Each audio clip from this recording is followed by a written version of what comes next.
Turning to another important meeting, this one between key figures from Pyongyang and Washington. Speaking to reporters after the session, Mike Pompeo expressed confidence that teams from both sides preparing for the historic summit are headed in the right direction.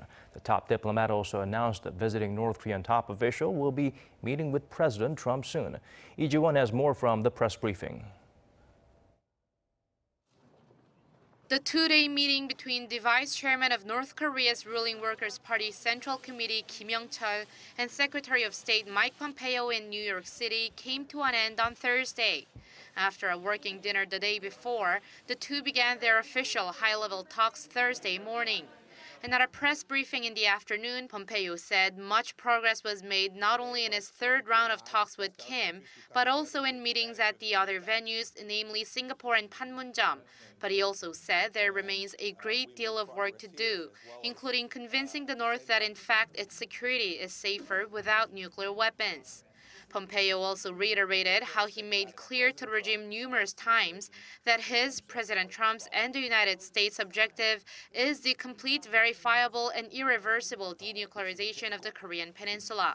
He added that North Korea is also clearly aware of the brighter path Washington is ready to help Pyongyang take should it denuclearize. And Secretary Pompeo said he has faith in the North Korean leader. It will take bold leadership from Chairman Kim Jong-un if we are able to seize this once-in-a-lifetime opportunity to change the course for the world. President Trump and I believe Chairman Kim is the kind of leader who can make those kinds of decisions. Meanwhile, Pompeo announced that Kim will be heading to Washington to deliver Trump a personal letter from the North Korean leader. Kim Yong-chol's visit to New York was made possible by a waiver he was granted, since he's been the target of U.S. sanctions since 2010 for his role in Pyongyang's nuclear development and other illicit activities. Getting a waiver to New York is relatively easy since the North has a mission there to the United Nations. But according to State Department spokesperson Heather Nauert, he'll need another one to go to Washington. Meanwhile, the U.S. president says he's expecting the official on Friday and that he's looking forward to seeing what's in the letter, which he believes will be very positive. But Trump is still tempering expectations that the summit will be fruitful and even that it'll happen at all.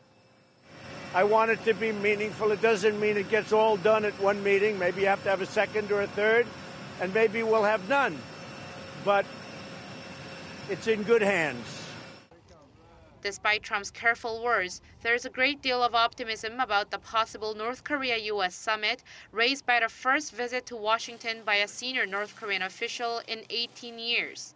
Lee Ji-won, Arirang News.